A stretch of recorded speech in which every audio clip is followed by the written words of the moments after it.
Hi guys, and welcome back to another week ahead video. Now in this upcoming week we are facing a slightly lighter economic calendar, but nonetheless there are a couple of important events that we need to watch out for. Of course, the ongoing developments between the US and China will be a key focus point for the markets in terms of overall risk sentiment. So jump with me now to the video to see exactly how we are preparing for this week's upcoming events and how we can hopefully trade them in this upcoming week as well.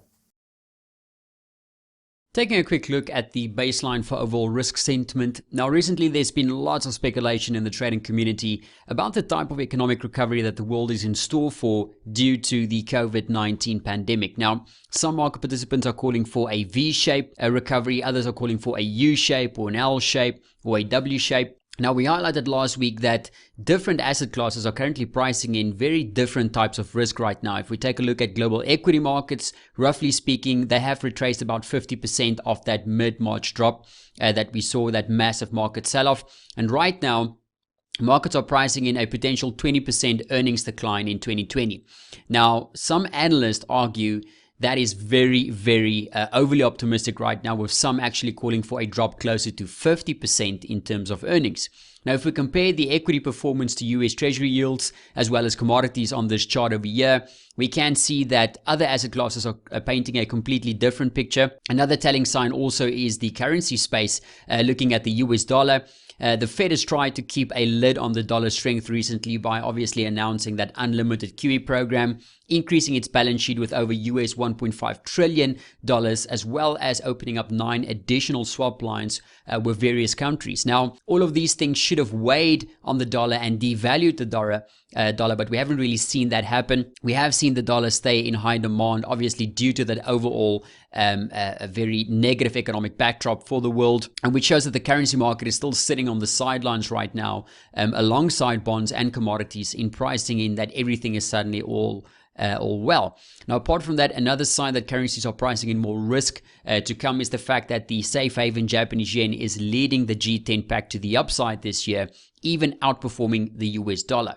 Now, another point to consider has been cross-asset volatility and positioning. Even though cross-asset volatility has seen some significant downside from their peaks in mid-March, the latest positioning does suggest that consensus is actually short on equities right now.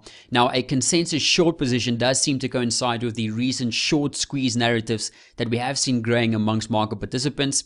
Now, the divergence between equities as well as other asset classes has caught the eye of some market heavyweights recently, who have recently expressed their concerns that the equity rally has gotten ahead of itself. Now, some analysts are calling for markets to revisit that mid-March lows, while others think it can drop even further than that, while others are thinking it can go up from here, and others thinking it can go sideways from here. So what does all of this mean for us as Forex traders? Well, nothing if we can't really profit from it, right? So calling for specific price levels seems like a very counterproductive approach right now for how the market is trading. Arguably, the more useful way of trading these uncertain and sometimes dislocated markets is by finding those very clear and very significant short-term sentiment shifts and basically taking advantage of them. And that is one of the key reasons why we are choosing to focus on the overall risk sentiment in play in this upcoming week. Now, looking at the overall risk sentiment, there are 3 main areas we'll focus our attention on. Firstly, it'll be the US-China tensions, then second wave statistics, and obviously economic data. Turning to US tensions, obviously the most important point in this upcoming week, it would be fair to say that the recent rhetoric between the US and China has been heated enough to ruffle a few feathers on both sides. Now, some comments this week saw equity markets trade more cautiously, as President Trump did warn that the US might cut ties with China entirely, and the Chinese actually warning that the continuous dislike in each other might eventually lead to a possible military encounter. Now, pretty dovish stuff if we combine everything that is currently going on, especially since markets are expecting the biggest recession since the Great Depression. Now, this week there are a few events that could spark further heated exchanges between the two sides, like Monday's WHO gathering and Friday's National People's Congress in China. Now, at the WHO meeting, watch out for any further calls from the US, Australia, and possibly the EU for an independent investigation into how the virus was handled from China. Another point to watch at the meeting is that the US and its allies says that it's It wants to see Taiwan participate in this meeting, and that is something that China has rejected on a couple of occasions now. So that'll be an important point to watch. Also at the National People's Congress for China, watch out for any explicit or more veiled verbal attacks towards the US, as they can also see some positive negative flows coming into the market. Second point to watch this week would be second wave statistics. There's a growing concern right now that the easing of lockdown restrictions will basically raise the threat of a so-called second wave of virus infections, and fears have been backed up by numbers recently when we saw increase in infections in places like China, South Korea and Germany. Now, there was a recent report published by the Center for Infectious Disease Research and Policy, which basically painted a very bleak picture when the research revealed that the most likely scenario right now for what the virus chart might look like is that first move to the upside and then a major second wave infection coming in. Now, if that second wave comes in worse than the first, that poses a major threat for the world economy, as most economies would not be able to withstand lockdowns for much longer. Thus, virus numbers, especially that second wave virus numbers, will be an important gauge for risk sentiment this week. Then turning to the economic data, a very light calendar overall, apart from the flash PMI data we have for the UK, the US, France, Germany, as well as the EU.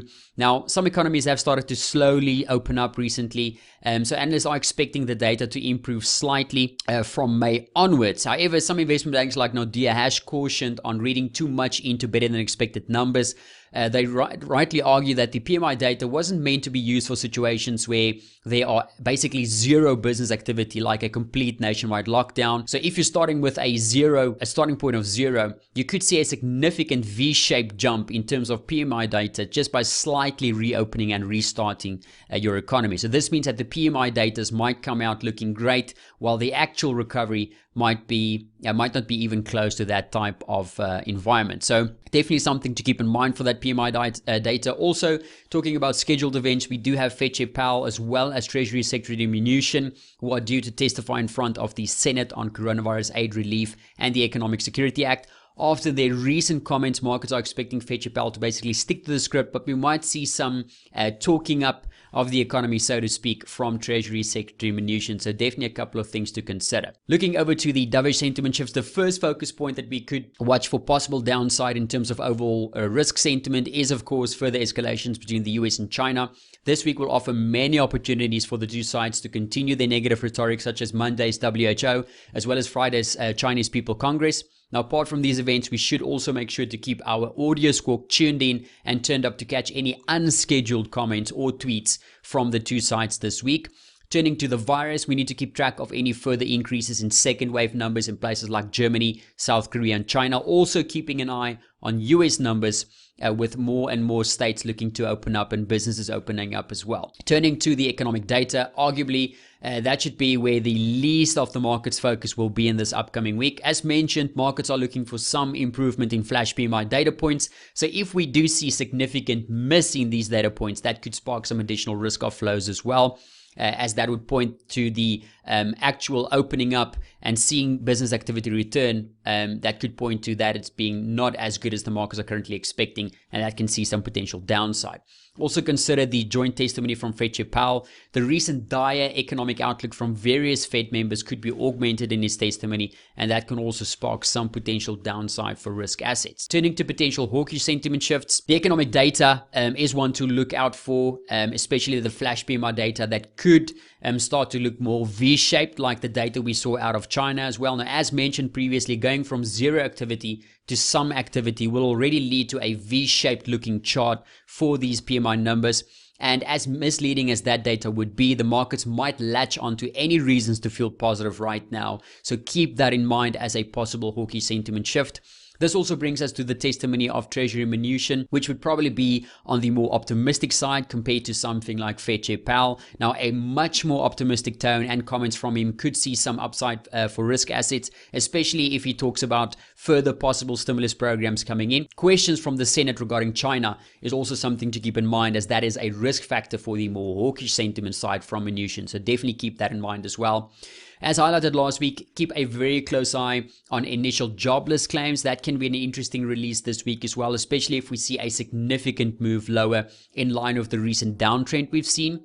Now, also considering the US and China, any U-turn in recent negative rhetoric could also spur positive risk flows. Just be careful with positive comments from one side only, like we saw this week, as markets might quickly discount positive comments if it's not confirmed or followed through by both of the two sides. Then also turning to the virus data, if we do see economies opening up without any significant increases in virus numbers, it would be seen as a big positive for markets and might see some hopes of a faster return to global business activity as was previously expected. Then looking at the possible currency pairs that we can look to trade in case of a sentiment shift. Now, as our attention turns to the risk sentiment, we could look for pairing typical risk sensitive currencies with each other in the case of a risk sentiment shift. Now, if we see a strong risk off flow coming into the market, that can see some inflows and be supportive for the Swiss franc, the Japanese yen, as well as the US dollar as safe havens. And we would expect that to weigh on the Aussie, the CAD, and the Kiwi as high betas. In the case of a risk on flow coming into the market or a positive shift in risk sentiment, we would expect that to be supportive for the Aussie, the Kiwi, the CAD as high betas. And of course, expect that to weigh on the safe havens like the Japanese yen, the Swiss franc, and the US dollar. The highest probability currency pairing would be to pair a safe haven against a high beta and vice versa, depending on the type of risk flows that we get. Keep in mind for the Canadian dollar, however, we have seen some interesting moves in terms of oil prices. Some developments recently has seen a little bit of a bounce back in prices as various factors are pointing to a better or a possibly better supply and demand dynamic going forward in the next couple of months. So if we do see massive moves to the upside in the Canadian dollar, just keep that in mind as a possible counter move if we do see strong risk off flow. So just keep oil prices in mind for the CAD. Remember that all these recommendations, guys, are based on the current fundamental bias for these currencies at the time of writing and can obviously change throughout the week. So make sure to reevaluate whether the short-term sentiment is still valid for these currencies before you take any trades. Now, as our main focus for this week will be on the overall risk sentiment, we know that is something that can be fickle and that can change from session to session, from hour to hour. So we would not be interested in trading into any of the upcoming risk events like the WHO meeting or like the PMI numbers. But we could look for any significant changes in the sentiment following these events for the best possible trading opportunities this week.